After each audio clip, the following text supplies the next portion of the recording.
अच्युतं केशवं कृष्णदामोदरं नाम नारायणं जानकीवल्लभम। जय श्री कृष्ण। प्यारे भक्तों, आप सभी का मेरे YouTube चैनल जीवन के रंग में बहुत बहुत स्वागत है। और आप सभी मेरे साथ माघ मास के महात्म्य के अध्यायों को श्रवण कर रहे हैं, इसका आपके लिए बहुत बहुत हृदय से आभार प्रकट करती हूँ। प्यारे भक्तों, जैसा कि हम सभी को मालूम है कि माघ मास का महात्म्य बहुत ही फलदायी होता है तथा भगवान श्री हरि की विशेष कृपा को प्रदान करने वाला होता है। तो इस क्रम में हम आज माघ मास के महात्म्य अध्याय 17 व 18 का श्रवण करेंगे। तो आइए आरंभ करते हैं वैकुंठ को प्रदान कराने वाले माघ मास महात्म्य के अध्याय 17 की कथा। तो अध्याय 17 की कथा को आरंभ करने से पहले जानते हैं उससे पूर्व हम क्या पढ़ रहे थे। इससे पूर्व ऋषि वशिष्ठ जी महाराज दिलीप को माघ मास के महात्म्य की कथा को बताते हैं तथा इसी क्रम में उसे माघ स्नान के फल को का वर्णन करते हुए ऋषि वशिष्ठ जी कहते हैं कि माघ मास का स्नान का इतना अधिक महत्व है कि यदि व्यक्ति आलस्य में एक बार भी माघ मास में स्नान करता है तब भी उसके सभी पाप नष्ट हो जाते हैं। जिस प्रकार गंधर्व कन्याएं राजा के श्राप से भयंकर काल को भोगती हुई लोमश ऋषि के वचन से माघ मास के स्नान से पापों से छूट गई थी, यह सुनकर राजा दिलीप को बहुत आश्चर्य होता है तथा वह विनम्रता पूर्वक अपने गुरु वशिष्ठ जी से पूछते हैं कि हे महाराज, यह लोमस ऋषि कौन थे तथा ये कन्याएं कौन थी जिनके श्राप से और उन्हें किसका श्राप था तथा वे किस प्रकार मुक्त हुई। तब ऋषि वशिष्ठ उन्हें इन कन्याओं के विषय में बताते हुए कहते हैं कि हे राजन, ये पांचों ऋषि गंधर्व राज की पुत्री थी जिनका नाम विमोहिनी, सुशीला, स्वरा, चंद्रकांता, सुतारा तथा चंद्रिका था। ये एक बार इस सरोवर में स्नान करने के लिए गई थी तथा वहीं पर वेद निधि नाम के मुनि के पुत्र अग्निप ऋषि भी स्नान को आए थे। तब अत्यधिक सौंदर्य से युक्त युवा ऋषि को देखकर ये पांचों कन्याएं काम से पीड़ित हो गईं तथा उन ऋषि से विवाह के लिए प्रार्थना करने लगीं। किंतु उन ऋषि ने, अभी मैं ब्रह्मचर्य व्रत में हूँ तथा आपसे विवाह नहीं कर सकता, इस प्रकार कहकर इनसे मना कर दिया, जिसके कारण से ये पांचों कन्याएं क्रोधित हो गईं। आइए सुनते हैं इससे आगे की कथा कि उसके पश्चात इसके बाद क्या हुआ। मैं इस प्रकार वह ऋषि इन कन्याओं से कहने लगे कि हे कन्याओं, मैं अभी ब्रह्मचर्य व्रत का पालन कर रहा हूँ, इस कारण मैं आप लोगों के साथ विवाह नहीं कर सकता। तब उनकी बात सुनकर ये पांचों कन्याएं बोली, हे ऋषि, हम लोगों को विधाता ने बहुत ही चतुराई से मिलाया है, इसमें अवश्य ही विधाता का कोई न कोई प्रयोजन है। इस कारण कृपा करके आप हम लोगों के साथ गंधर्व विवाह कर लें। उन पांचों कन्याओं के ऐसे वचन सुनकर उस धर्मात्मा ब्राह्मण ने कहा कि मैं व्रती रहकर इस समय कदापि विवाह नहीं करूंगा, मैं स्वयंवर की कोई भी इच्छा नहीं करता हूँ। इस प्रकार उसके वचन सुनकर इन पांचों ने एक दूसरी का हाथ छोड़कर उस ऋषि को पकड़ लिया। तब सुशीला और सुस्वरा ने उसकी भुजाओं को पकड़ लिया, सुतारा ने उसका आलिंगन किया, चंद्रिका ने उसका मुख चूम लिया तथा विमोहिनी उसको पकड़कर वहीं पर खड़ी रही। परंतु फिर उस ऋषि ने बहुत अधिक क्रोधित होकर इन पांचों कन्याओं को श्राप दे दिया कि तुम इस प्रकार मेरी इच्छा के विरुद्ध डायन की तरह मुझसे चिपट रही हो तथा मेरा ब्रह्मचर्य व्रत नष्ट करने पर तुली हो, इस कारण से तुम पांचों पिशाचिनी हो जाओ। इस प्रकार श्राप देने से वे पांचों कन्याएं अचानक डर कर उसे छोड़कर उससे अलग जाकर खड़ी हो गईं तथा एक दूसरे को देखने लगीं। तब उन्होंने क्रोध में भरकर उस ऋषि से कहा कि हे ऋषि पुत्र, तुमने हम निरपराधिनियों को व्यर्थ में ही श्राप दे दिया है। तुम्हारी इस धर्मज्ञता पर धिक्कार है। क्या किसी से प्रेम करना उचित नहीं है? क्या प्रेम करने में पाप होता है? प्रिय करने वाले से बुराई करने वाले का सुख दोनों लोकों में नष्ट हो जाता है। हम तो तुम्हें प्रेम कर रही थी, किंतु तुमने हमें श्राप दे दिया है, इसलिए तुम भी हम लोगों के साथ ही पिशाच हो जाओ। अब वे आपस के क्रोध से उस सरोवर पर पिशाच पिशाचिनी बन गए और अब बस पिशाच पिशाचिनी बनकर कठिन शब्दों से चिल्लाते हुए अपने अपने कर्मों को भोगने लगे। तब वशिष्ठ ऋषि कहने लगे कि हे राजन, इस प्रकार वह पिशाच उस सरोवर के इधर उधर फिरते रहे। बहुत समय पश्चात मुनियों में श्रेष्ठ लोमश ऋषि पोष शुक्ल चतुर्दशी को उस अच्छोद सरोवर पर स्नान करने के लिए आए। तब क्षुधा से दुखी होकर इन पिशाचों ने उन ऋषि को देखा और उनकी हत्या करने के लिए गोल गोल बांधकर उनके चारों तरफ से घेर लिया तथा उनकी हत्या करने की इच्छा करने लगे। वेदनिधि ब्राह्मण भी वहां पर आ गए।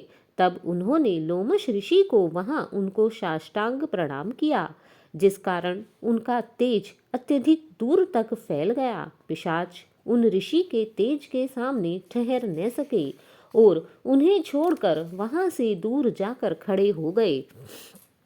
तब वेदनिधि ऋषि हाथ जोड़कर लोमश ऋषि से कहने लगे कि हे ऋषि, भाग्य से ही आप जैसे ऋषियों के दर्शन होते हैं तथा आपके दर्शन से मनुष्य के सभी पाप नष्ट हो गए हैं।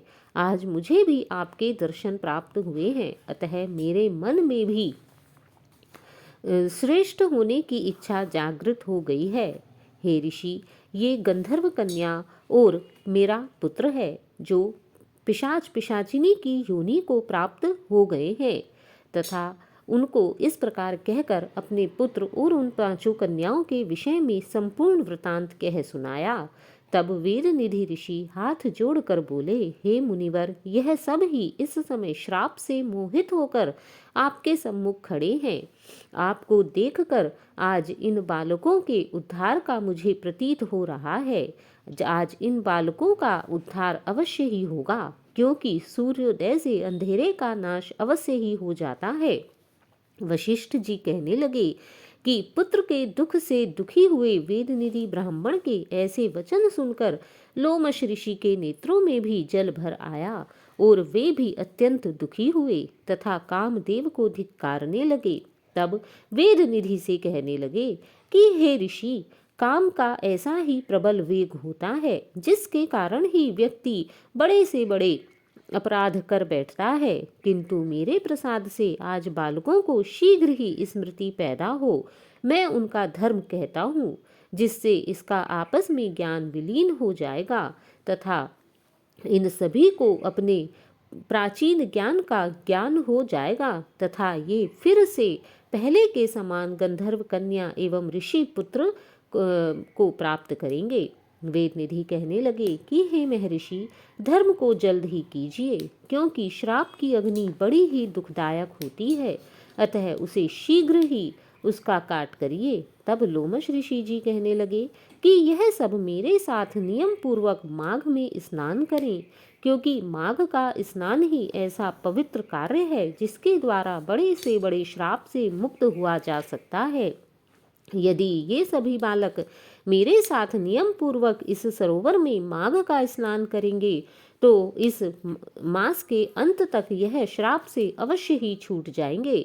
मेरा यह निश्चय है कि शुभ तीर्थ में माघ स्नान करने से श्राप का फल अवश्य ही नष्ट हो जाता है। 7 जन्मों के पाप तथा इस जन्म के पाप माघ में तीर्थ स्थान पर स्नान करने से नष्ट हो जाते हैं। फिर भला इनके पाप क्यों नहीं नष्ट होंगे। अतः इस अच्छोद में स्नान करने से इन्हें भी अवश्य ही मोक्ष की प्राप्ति होगी। राजसूय और अश्वमेध यज्ञ से भी अधिक फल माघ मास के स्नान का होता है। अतएव संपूर्ण पापों का सहज में ही नाश करने वाले माघ मास का स्नान क्यों न किया जाए, जिससे कि शीघ्र ही संपूर्ण पाप छूट जाएं।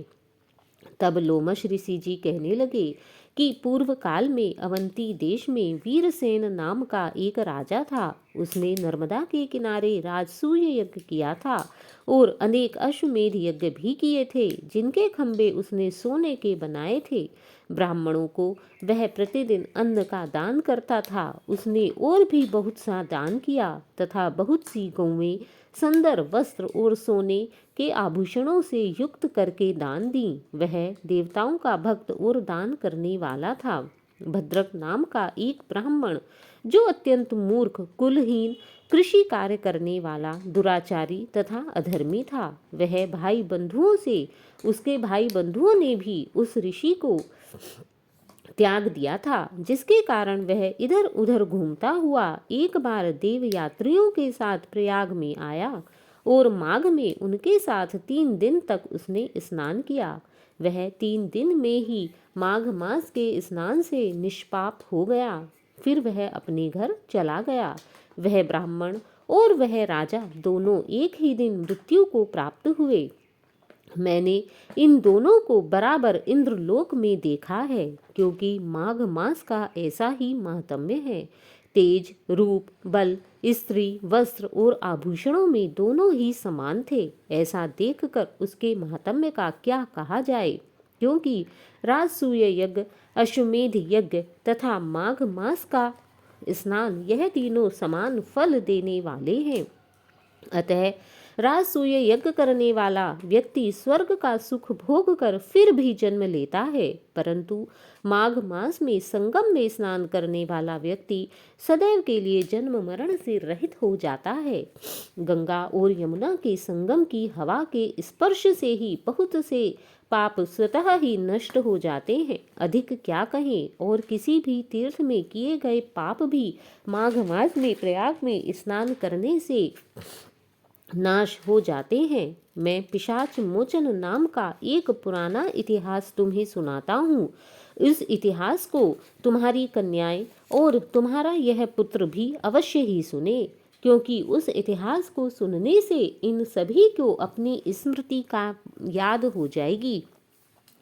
पुराने समय में देवद्युति नाम का एक बड़ा ही गंभीर और वेदों का पारंगत वैष्णव ब्राह्मण रहता था। उसने पिशाच को निर्मुक्त किया था। तब वेदनिधि कहने लगे कि हे महर्षि, वह ब्राह्मण कौन था तथा कहाँ का रहने वाला था, वह किसका पुत्र था तथा उसने किस पिशाच को निर्मुक्त किया था। कृपा कर आप मुझे इन सब की कथा को विस्तार पूर्वक बतलाइए। तब रोमश ऋषि ने कहा कि किल्पज्ञ से निकलती हुई सुंदर सरस्वती के किनारे पर उस ब्राह्मण का स्थान था। जंगल के बीच में पुण्य जल वाली सरस्वती बहती थी। वन में अनेक प्रकार के पशु पक्षी भी विचरते थे। उस ब्राह्मण के श्राप के भय से पवन भी बहुत सुंदर चलती थी। उस समय पर वर्षा भी अपने समय से ही बरसती थी और वन चैत्र रथ के समान था। उस जगह आश्रम में धर्मात्मा देवद्युति रहता था। उसके पिता का नाम सुमित्र था और वह लक्ष्मी के वरदान से उत्पन्न हुआ था। वह सदैव अपनी आत्मा को स्थिर रखता था। गर्मी में वह अपने नेत्रों को सूर्य की तरफ रखता, वर्षा में खुली जगह पर तपस्या करता, हेमंत ऋतु में सारस्वत सरोवर में बैठकर त्रिकाल संध्या किया करता था। इस प्रकार उसने सभी समयों को, सभी मौसम को जीत लिया था। वह पूर्ण जितेंद्रिय और सत्यवादी भी था। अपने आप ही गिरे हुए फल और पत्तियों का भोजन किया करता था। उसने भोजन के लिए कभी किसी भी फल या पत्ते को नहीं तोड़ा था। उसका शरीर सूख कर केवल हड्डी मात्र रह गया था। वह केवल तप के द्वारा ही अपने इस शरीर को सुखाया करता था। इस प्रकार उसको तप करते हुए वहां पर हजारों वर्ष बीत गए थे। उसने प्रभु का कठोर तप किया था। तप के प्रभाव से उसका शरीर अग्नि के समान प्रज्वलित हो रहा था। विष्णु की प्रसन्नता से ही वह सब कर्म किया करता था। उसकी भगवान विष्णु में अगाध आस्था थी। दधीची ऋषि के वरदान से ही वह श्रेष्ठ वैष्णव हुआ था। उस समय उस ब्राह्मण ने वैशाख महीने की एकादशी को श्री हरि की पूजा कर उनकी सुंदर स्तुति की तथा विनती की। उसकी विनती सुनकर भगवान उसी समय गरुड़ पर चढ़कर उसके पास आए। चतुर्भुज, विशाल नेत्र वाले, मेघ जैसे स्वरूप वाले तेजस्वी भगवान को अपने सामने स्पष्ट देखकर प्रसन्नता के कारण उसकी आंखों में आंसू भर आए और वह कृतकृत्य होकर भगवान को प्रणाम करने लगा। उसने अपने आंसुओं से भगवान के चरणों को धो डाला। उसने अपने शरीर को भी याद न रखा और भगवान का स्मरण करते हुए भगवान के ध्यान में ही लीन हो गया। तब भगवान ने कहा कि हे देवद्युति, मैं जानता हूँ कि तुम मेरे परम भक्त हो। मैं तुमसे अति प्रसन्न हूँ। कृपा कर तुम मुझसे वर मांगो। इस प्रकार भगवान के वचन सुनकर प्रेम के मारे लड़खड़ाती हुई वाणी से वह कहने लगा कि हे देवाधिदेव, अपनी माया से शरीर धारण करने वाले आपका दर्शन देवताओं को भी दुर्लभ है। आपके दर्शन के लिए हजारों ऋषि मुनि सैकड़ों वर्षों तक तपस्या करते हैं, तथापि उन्हें आपका दर्शन प्राप्त नहीं होता। आपका दर्शन सभी प्रकार के पापों को नष्ट करने वाला है। आपके दर्शन से व्यक्ति की सभी इच्छाएं अभिलाषाएं पूर्ण हो जाती हैं। आपका दर्शन देवताओं को भी शीघ्रता से प्राप्त नहीं होता। अब मुझे जब आपका ऐसा पवित्र दर्शन हो ही गया है, तो मुझे इसके अतिरिक्त अब और क्या चाहिए। भला अमृत का पान करने वाला व्यक्ति किसी अन्य रस के पान की इच्छा भला कैसे रखेगा। मैं सदैव ही आपकी भक्ति में लगा रहूं, बस मुझे इतना ही वचन दीजिए। भगवान उसके वचन सुनकर कहने लगे कि ऐसा ही होगा। तुम्हारे तप में कोई बाधा नहीं पड़ेगी। जो भी कोई मनुष्य तुम्हारे कहे गए स्तोत्र को पढ़ेगा, उसकी भी मुझ में अचल भक्ति हो जाएगी। उसके धर्म कार्य सांगोपांग होंगे तथा उसकी ज्ञान में परम निष्ठा होगी। जय श्री कृष्ण। तो यह है अध्याय 17 की कथा। अब आइए आरंभ करते हैं इससे आगे अध्याय 18 की कथा कि इससे आगे और क्या होता है।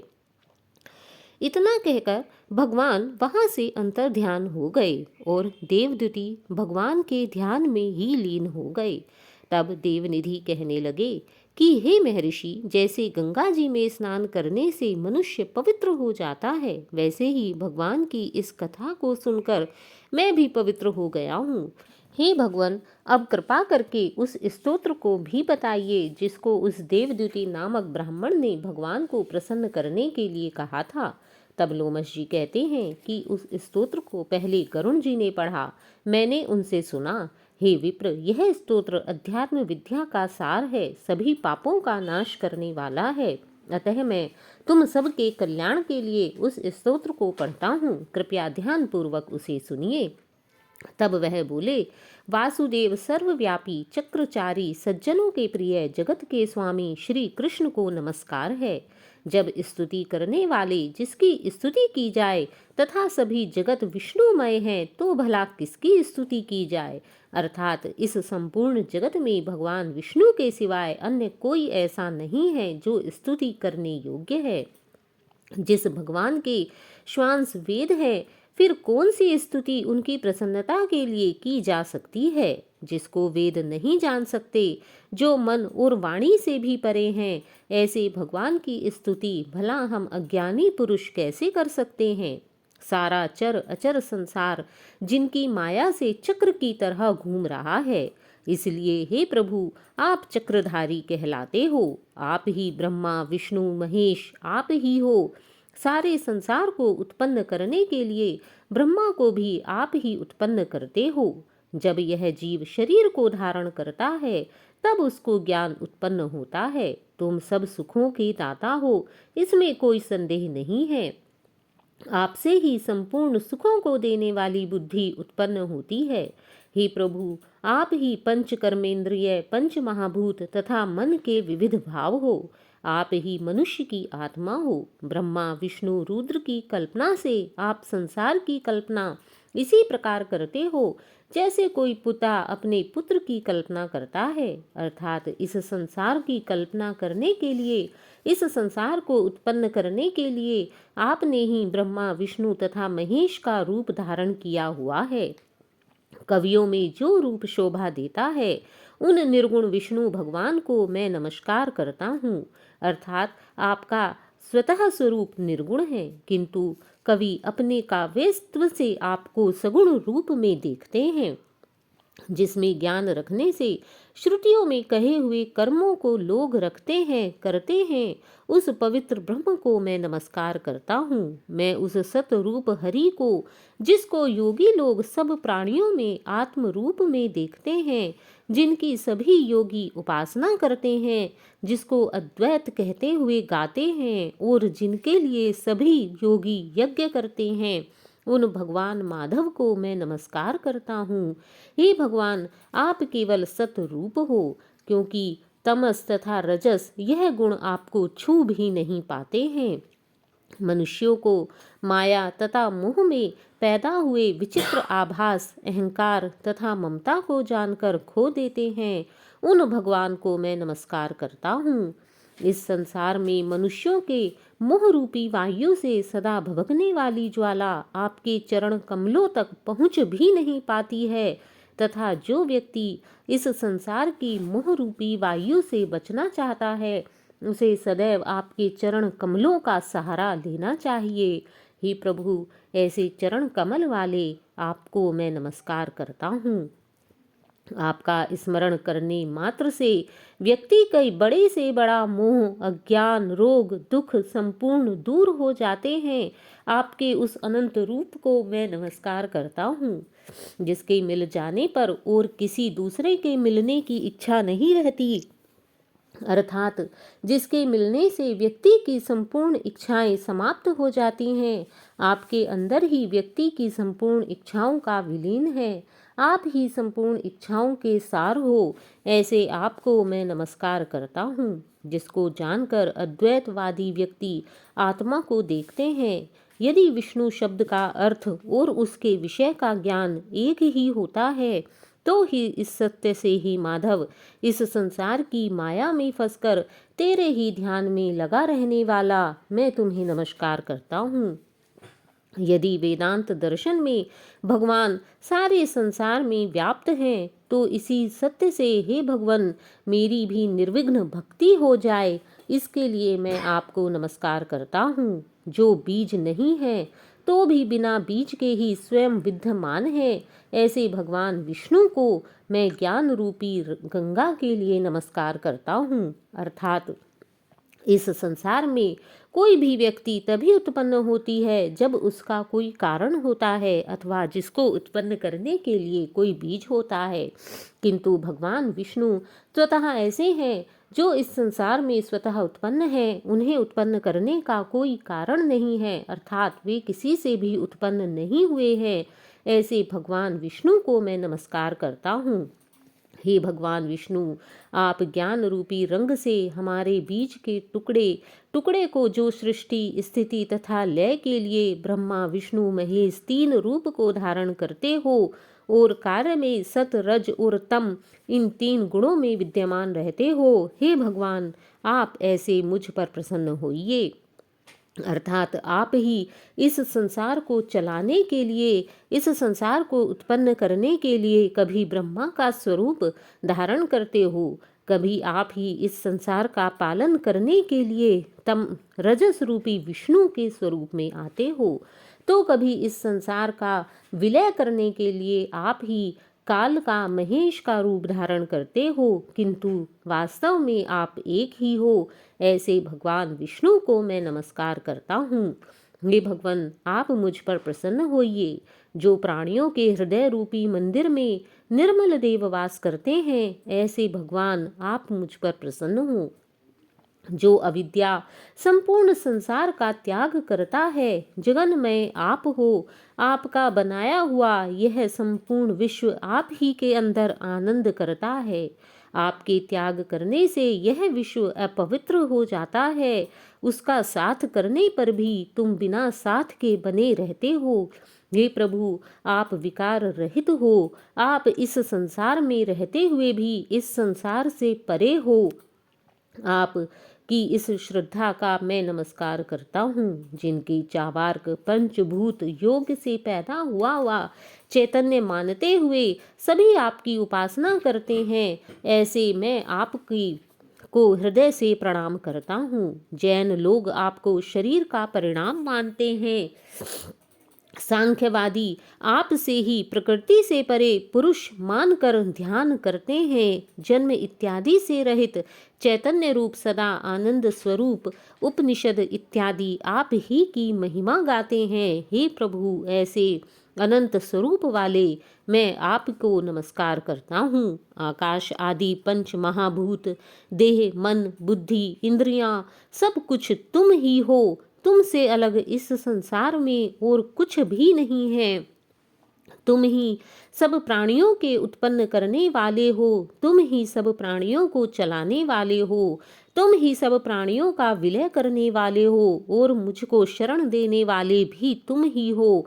अतः मैं आपकी शरण चाहता हूँ। तुम ही अग्नि, रवि, इंद्र, होम, मंत्र, क्रिया तथा फल, सब कुछ तुम ही हो। कर्म के फल देने वाले वैकुंठ में तुम्हारे सिवाय और कोई नहीं है। इसलिए हे इस चराचर जगत के स्वामी, मैं आप ही की शरण में आया हूँ। सब प्राणियों के हेतु तथा उनको शरण देने वाले केवल तुम ही हो। अतः तुम्हारे सिवाय व्यक्ति और किसकी शरण में जा सकता है। जिस प्रकार युवा पुरुष की युवती में तथा युवा युवती की युवा में प्रीति होती है, वैसी ही मेरी प्रीति तुम में हो। आप मुझ पर प्रसन्न हो, आप मुझे दर्शन दो। जो पापी भी आपको प्रणाम करता है, उसको भी यमदूत ऐसे नहीं देखते जैसे उल्लू सूर्य को सहन नहीं कर सकता। उसी प्रकार आपको याद करने वाले, प्रणाम करने वाले मनुष्य को पापी व्यक्ति सहन नहीं कर पाते हैं। प्रत्येक पाप मनुष्य को केवल उस समय तक ही दुख देते हैं जब तक वह आपके चरण कमलों का सहारा नहीं ले लेता है। अतः ही प्रभु, इन सभी पापों को नष्ट करने के लिए मैं भी आपके चरण कमलों का सहारा लेता हूँ। जिसको गुण, जाति तथा धर्म को स्पर्श नहीं कर सकते तथा गतियां भी जिसे स्पर्श नहीं करती, जो सूर्य और चंद्र से भी परे हैं, सूर्य और चंद्र भी जिनके आगे घूमते रहते हैं, जो इंद्रियों के वशीभूत नहीं है, जिनका बड़े बड़े मुनि लोग भी साक्षात दर्शन नहीं कर पाते हैं, ऐसे दुर्गम भगवान मैं आपको नमस्कार करता हूँ। जितने ज्ञान रूपी सुंदर गुण हैं, जिन्होंने सुख स्वरूप मोक्ष रूपी रस्सी का आलिंगन किया है, अर्थात जिन्होंने मोक्ष को प्राप्त कर लिया है, जिन्होंने आत्म स्वरूप सुख भोगा है और जिन्होंने ध्यान रूप से मृत्यु को वश में कर लिया है, ऐसे मुनियों से सेवित हे भगवान आपको नमस्कार है। जो जन्म आदि से अलग हैं, जिनको काम, क्रोध, दोष आदि दुख नहीं देते, उन वासुदेव भगवान को मैं नमस्कार करता हूँ। हे प्रभु, आपके ज्ञान की गति से अविद्या रूपी मल शुद्ध हो जाता है। आपके ज्ञान रूपी शस्त्र से इस संसार रूपी शत्रु का नाश हो जाता है। इस संसार रूपी दुख का नाश करने वाले एकमात्र आप ही हैं। आपको छोड़कर इस संसार सागर से भला कौन पार कर सकता है। ऐसे मैं आपको नमस्कार करता हूँ। जिस प्रकार भगवान सब स्थावर जंगम संसार को उत्पन्न करते हैं, उसी प्रकार आपने मुझे भी यहाँ उत्पन्न किया है। हे प्रभु, इस कारण से, इसी सत्य से आप कृपा कर मुझे दर्शन दीजिए। हे प्रभु, आप मुझ पर कृपा करिए। आप बहुत ही दयालु हैं तथा आपका दर्शन इस संसार सागर से मुक्ति दिलाने वाला है। अतः इस संसार सागर से छूटने के लिए आपके दर्शनों की इच्छा करता हुआ मैं बार बार आपको प्रणाम करता हूँ। कृपा कर मुझे दर्शन दें। इस प्रकार उस ब्राह्मण की सच्ची भक्ति देखकर भगवान ने प्रसन्न होकर उस ब्राह्मण को वहां पर दर्शन दिए और उस ब्राह्मण की स्तुति से प्रसन्न होकर तथा उसको वरदान देकर भगवान अंतर ध्यान हो गए। तब वह ब्राह्मण भी भगवान के दर्शन कर अत्यंत कृतकृत्य होता हुआ भगवान में ही लीन हो गया तथा शिष्यों के साथ वहीं पर रहते हुए स्तोत्र को पढ़ता हुआ तपोवन में रहने लगा। जो कोई भी व्यक्ति देवदूति के उस स्तोत्र को पढ़ता है अथवा सुनता है, उसकी बुद्धि पाप में नहीं लगती है और न ही कोई बुरा फल देखती है। इसके कीर्तन से मनुष्यों की बुद्धि, मन तथा इंद्रियां स्वस्थ होती हैं। जो भी व्यक्ति भक्ति पूर्वक इसके अर्थ को विचार कर इसका जप करता है, वह सदैव वैष्णव पद को प्राप्त होता है। इसको सदैव पढ़ने से व्यक्ति मनवांछित कार्य सिद्ध हो जाते हैं। मनुष्य सुपुत्र को प्राप्त करता है तथा धन, पराक्रम और चिरायु को प्राप्त करता है। इसके पाठ से व्यक्ति की बुद्धि, धन, यश, कीर्ति, ज्ञान तथा धर्म बढ़ते हैं। दुष्ट ग्रहों की शांति होती है। यह स्तोत्र सभी व्याधियों और अनिष्टों को दूर करने वाला है। यह स्तोत्र संपूर्ण दुर्गति से तारता है। इसके पढ़ने से सिंह, व्याघ्र, चोर, भूत, देव, पिशाच और राक्षसों का व्यक्ति को कोई भय नहीं रहता। जो भगवान का पूजन करके इस स्तोत्र को पढ़ता है वह पापों से उसी प्रकार अलग रहता है जिस प्रकार कीचड़ में उत्पन्न होने वाला कमल कीचड़ से अलग रहता है।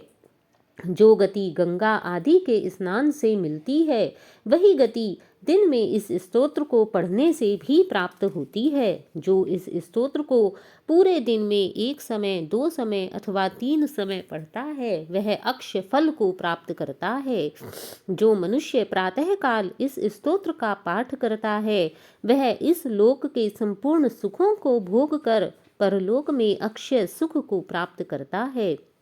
देवद्युति का बनाया हुआ यह स्तोत्र भगवान श्री हरि विष्णु को अत्यंत प्रिय है। अतः जो भी व्यक्ति भगवान के दर्शन चाहता है उसे इस स्तोत्र को अवश्य ही पढ़ना चाहिए, क्योंकि यह स्तोत्र भगवान के दर्शन कराने वाला है। योग सागर नाम का यह स्तोत्र परम पवित्र है। जो कोई भक्ति पूर्वक इसे पढ़ता है वह विष्णु लोक को जाता है। हे ब्राह्मण, यह देवद्युति कथा है। अब मैं तुमसे पिशाच के मोक्ष की कथा को कहता हूँ। जय श्री कृष्ण। तो प्यारे भक्तों, यह है अध्याय 18 की कथा। पिशाच को किस प्रकार से मोक्ष प्राप्त हुआ तथा ऋषि लोमस ने उनके मोक्ष की क्या कथा कही, इसे हम इसके अगले अध्याय 19 में पढ़ेंगे। तो आपको यह कथा कैसी लगी? यदि आपको यह कथा अच्छी लगी हो तो प्लीज़ इसे लाइक कीजिए, चैनल को सब्सक्राइब कीजिए और भगवान के दर्शन प्राप्त करने के लिए देवद्युति के बनाए हुए इस स्तोत्र का प्रतिदिन पाठ कीजिए अथवा हमारे चैनल से उसका श्रवण कीजिए। भगवान श्री हरि विष्णु की कृपा आप पर सदैव बनी रहे। तब तक के लिए जय श्री कृष्ण। राधे राधे।